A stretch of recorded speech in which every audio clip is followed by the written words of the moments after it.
जैसा कि पिछले वीडियो में आप लोगों ने देखा, पिछले एपिसोड में देखा कि जो है कि हिंदी और संस्कृत के स्वरों में संख्यात्मक क्या भेद रहा। यानी हिंदी की बात की जाए तो हिंदी में 11 स्वर बताए गए, जबकि संस्कृत माहेश्वर सूत्र के अकॉर्डिंग जो है वो आपके 9 स्वर बताए गए। अब किस माहेश्वर सूत्र के अंतर्गत जो है स्वर को शामिल किया जाता है? इसमें आप जानते हैं कि अक एक प्रत्याहार बनता है, अक प्रत्याहार, और इसके बाद में अक प्रत्याहार के पश्चात में फिर जो है कि आपका एंग प्रत्याहार, अक और एंग प्रत्याहार से एक नया प्रत्याहार बनता है जिसको कहते हैं अच प्रत्याहार। कौन सा प्रत्याहार? अच प्रत्याहार। तो अच प्रत्याहार में समस्त स्वर शामिल होते हैं संस्कृत के माहेश्वर सूत्र के अंतर्गत। इसीलिए आ से लेकर के कहा गया है कि आ से लेकर के जो आ है, क्या है? आ है। आ से लेकर के चा तक इनके बीच के जितने भी वर्ण आते हैं ये स्वर होते हैं। तो अच प्रत्याहार के अंतर्गत आप देखिए कि कौन कौन से अच प्रत्याहार के अंतर्गत कौन कौन से वर्ण होते हैं। आ, ई, उ, री, लिरी, ए, ओ, आए और आओ शामिल हैं। ये आपके कितनी संख्या होती है? 9। कितनी संख्या हुई? 9। यानी अच प्रत्याहार के अंतर्गत आने वाले वर्णों को हम किसके नाम से जानते हैं? स्वर के नाम से जानते हैं। और अब आप देखिए अच प्रत्याहार में आपने देखा होगा अक और एंग प्रत्याहार। अक प्रत्याहार में मूल स्वर आते हैं, अर्थात आ, ई, उ, री, लिरी। अगले एपिसोड में जो है हम आपके स्वरों की चर्चा की थी। किसकी चर्चा की थी? स्वरों की। हिंदी में स्वर कितने होते हैं और संस्कृत में स्वर कितने होते हैं, हिंदी और संस्कृत के स्वरों में संख्यात्मक भेद पर चर्चा हुई थी। ये अक प्रत्याहार के अंतर्गत आते हैं। अब अक प्रत्याहार के बाद में ये तीसरा माहेश्वर सूत्र आपका जो होता है ये एंग और आयोच। एंग और आयोच से एच प्रत्याहार बनता है। कौन सा प्रत्याहार बनता है? एच प्रत्याहार। तो एच प्रत्याहार में कौन कौन से? एच प्रत्याहार में संयुक्त वर्ण आते हैं, संयुक्त स्वर आते हैं। कौन से वर्ण आते हैं? संयुक्त वर्ण आते हैं। कौन से? संयुक्त स्वर। तो संयुक्त स्वर में एच प्रत्याहार में सबसे पहले ए आता है। कौन सा वर्ण आता है? ए आता है। फिर इसके बाद में दूसरा वर्ण कौन सा आता है? ओ आता है। ए आता है और इसके बाद में दूसरा वर्ण ओ आता है। फिर तीसरा आय आता है और चौथा औ आता है। अब अक और अच प्रत्याहार, एच प्रत्याहार, अक और एच प्रत्याहार में समस्त स्वर शामिल हैं जिससे प्रत्याहार आपका अच प्रत्याहार बनता है। इसीलिए हिंदी में स्वर कहा जाता है किंतु संस्कृत में इनको अच कहा जाता है, क्योंकि इन्हें अच प्रत्याहार के द्वारा हैं। आज हम व्यंजन का विस्तृत अध्ययन करेंगे। जैसे कि व्यंजन की परिभाषा होती है वो आपकी है अन्वग। कौन सा? अन्वग भवति, अन्वग भवति इति व्यंजनः। अन्वग भवति इति व्यंजनः। अभी स्वर की बात किया था तो आपने देखा होगा कि स्वर स्वयं उच्चरित होते हैं, स्वयं सुशोभित होते हैं, और व्यंजन की परिभाषा होती है अन्वग भवति इति व्यंजनः, अर्थात जो स्वरों का अनुसरण करते हैं, अर्थात जो स्वरों का अनुसरण करते हैं उन्हें हम अर्धवर्ण या व्यंजन कहते हैं। अर्धवर्ण या व्यंजन कहते हैं। जैसे हिंदी में अगर देखा जाए तो आपका क, ख, ग, घ और ज्या, स्रा और आपके द्विगुण व्यंजन आते हैं। कौन से वर्ण आते हैं? द्विगुण। अढ़ा और ढा, अढ़ा ढा। अब व्यंजन देखिए, व्यंजन की परिभाषा होती है अन्वक भवत इत व्यंजना। ऐसे अर्धवर्ण जो स्वरों का अनुसरण करते हैं उन्हें हम व्यंजन कहते हैं। व्यंजन की विशेषताएं इस प्रकार से हैं। व्यंजन सहायक वर्ण होते हैं। व्यंजन के उच्चारण में प्राणवायु मुख में दूसरे अवयव को स्पर्श करती है। तथा तीसरी विशेषता आपकी यह होती है कि व्यंजन अक्षर का निर्माण नहीं कर सकते हैं। व्यंजन में स्वराघात वहन करने की क्षमता नहीं होती है। व्यंजन दूर से नहीं सुने जा सकते हैं। व्यंजन का देर तक उच्चारण नहीं किया जा सकता है। इसीलिए कहा जाता है कि स्वर और व्यंजन के मिलने से अक्षर का निर्माण होता है। किससे? स्वर और व्यंजन के मिलने से अक्षर का निर्माण होता है। यानी का में आ जब शामिल होता है तो ये क बनता है। इसीलिए ये क अक्षर है। अक्षर, वर्ण और ध्वनि की परिभाषा इस प्रकार से है। अक्षर जिसका क्षरण नहीं होता है, जो कभी नष्ट नहीं होता है, जो कभी नष्ट नहीं होता है, उसे अक्षर कहा जाता है। ध्वनि वर्ण किसे कहते हैं? किसी भी भाषा के लिप चिन्ह को वर्ण कहा जाता है। किसी भी भाषा के लिप चिन्ह या प्रतीक चिन्ह को वर्ण कहते हैं। स्वर स्वयं उच्चरित होते हैं, इसीलिए उन्हें पूर्ण वर्ण कहा जाता है। व्यंजन स्वरों की सहायता से बोले जाते हैं, इसीलिए उनको अर्धवर्ण कहा जाता है। इस प्रकार से आप देखते हैं कि व्यंजन हमेशा दूसरे का अनुसरण करते हैं। हमेशा किसका अनुसरण करते हैं? दूसरे वर्णों का अनुसरण करते हैं, अर्थात स्वर का अनुसरण करते हैं। यानी ये पांचों वर्ग, क वर्ग, च वर्ग, ट वर्ग, त वर्ग, प वर्ग, ये स्पृष्ट वर्ण हैं। कौन से वर्ण है? स्पृष्ट वर्ण। इसीलिए कहा जाता है स्पृष्ट स्पर्शाणाम व्यंजना सन्ति, व्यंजना सन्ति।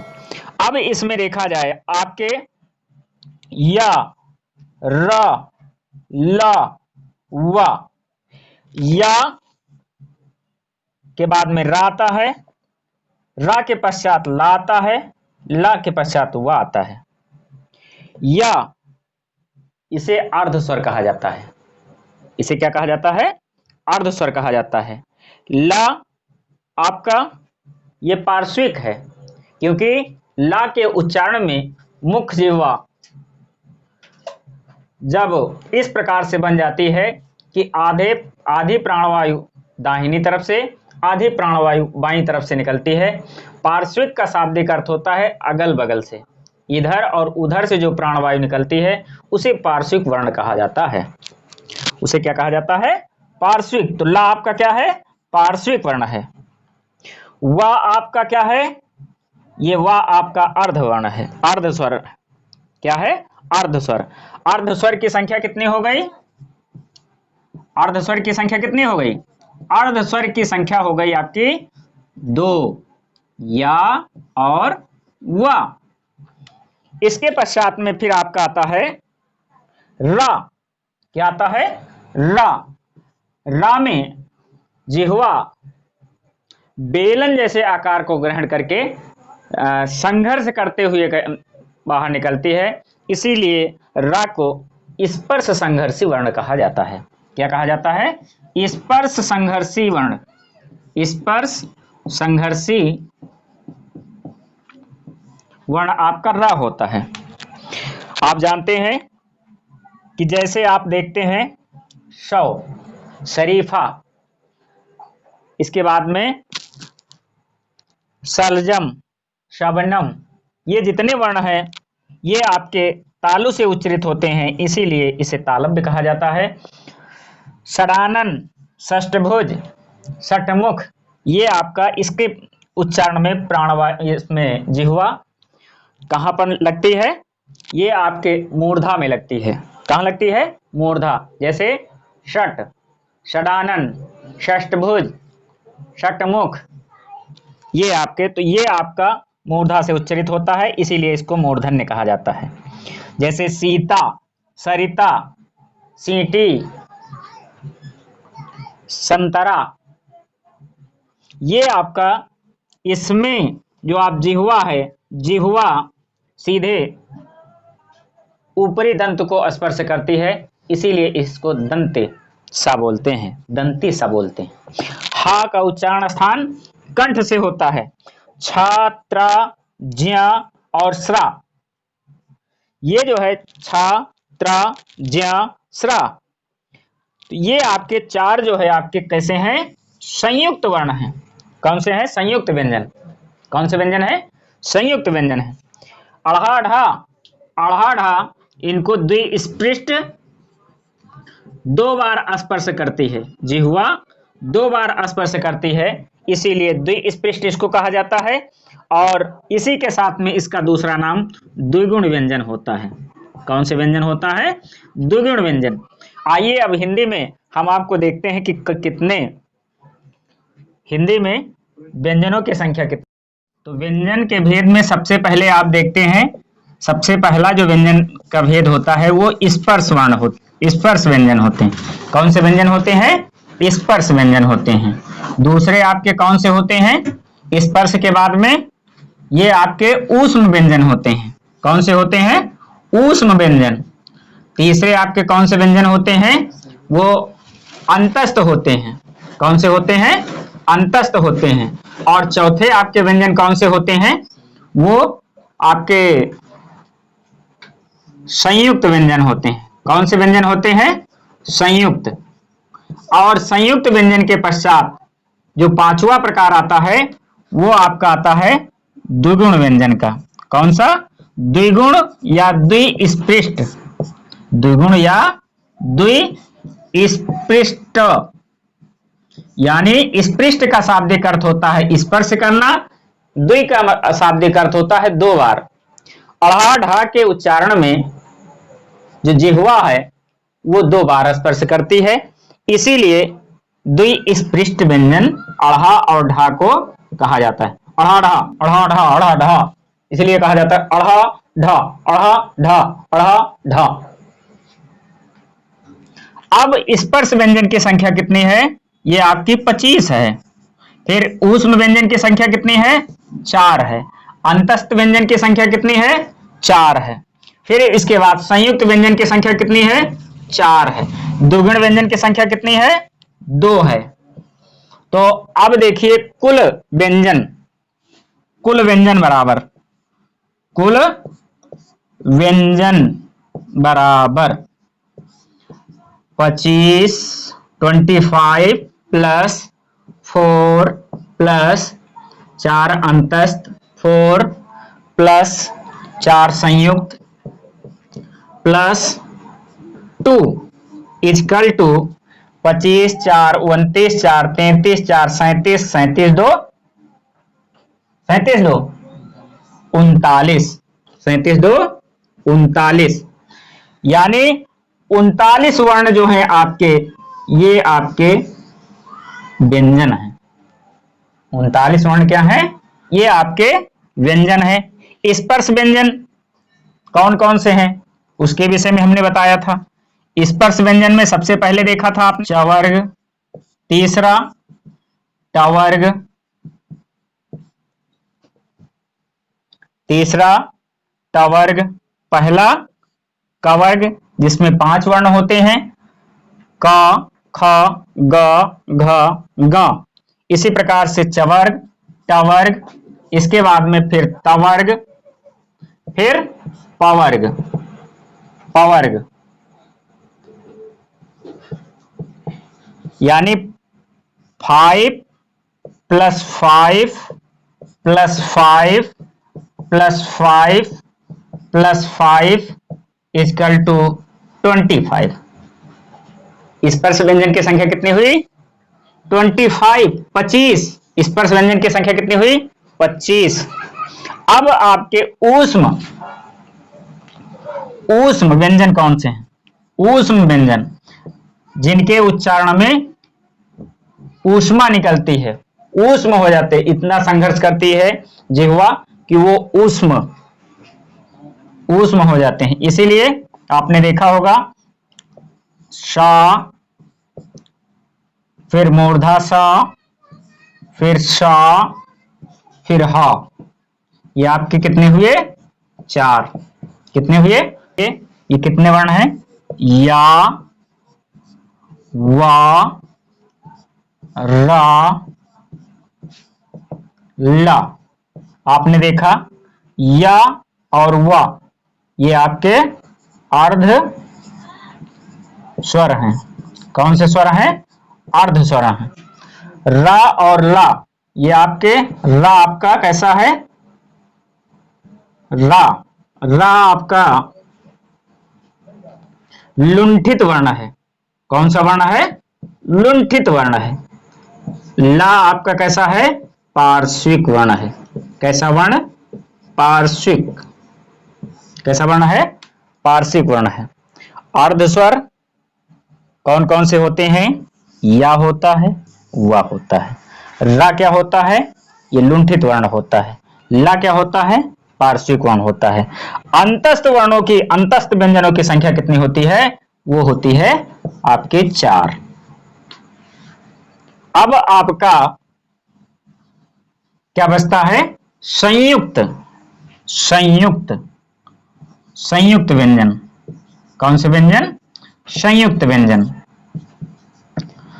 तो संयुक्त व्यंजन में अगर देखा जाए, संयुक्त का शाब्दिक अर्थ होता है दो व्यंजनों के मिलने से जो नया व्यंजन बनता है उसे हम संयुक्त व्यंजन कहते हैं। जैसे आपने देखा छा, इसका उच्चारण जैसे क्षमा, शिक्षण, शिक्षक, शिक्षा, इस प्रकार से क्षमा, शिक्षण, लक्ष्मण, लक्ष्मी, शिक्षक, शिक्षक इत्यादि। अब संयुक्त व्यंजन छा का निर्माण आपका आधा का, अर्थात इसमें का में हलंत, फिर मूर्धासा, फिर आता है आपका त्रा, आधा ता, रा, त्रा, फिर आता है आपका ज्या, जा, आधा जा, न्या, जा और न्या, ज्या, ज्या, ज्या। इसीलिए इसको ज्ञान कहा जाता है, ज्ञानी, ज्ञान, ज्ञानी, यज्ञ, यजमान। अब आप आता है चौथा वर्ण संयुक्त का श्रा, तालव्य सा, आधा तालव्य सा और रा मिला करके क्या बनता है? श्रा बनता है। छा, त्रा, ज्या, श्रा, ये आपके संयुक्त वर्ण हुए जिनकी संख्या कितनी है? अभी आपने हिंदी वर्णमाला के व्यंजन की विस्तृत चर्चा की। आगामी जो एपिसोड होगा उसमें हम आपको शब्द भेद लेकर के आएंगे। जो समीक्षा अधिकारी के दृष्टिकोण से, समीक्षा अधिकारी में अगर देखा जाए तो ज्यादातर 2 स्थान से क्वेश्चन, बहुत ज्यादा 2 विभाग से क्वेश्चन किए जाते हैं। सबसे पहला जो आपका आता है वो शब्द विभाग है, दूसरा वाक्य विभाग है। तो शब्द विभाग फिर वाक्य विभाग, तो शब्द और वाक्य विभाग अगले एपिसोड में लेकर के हम उपस्थित होंगे।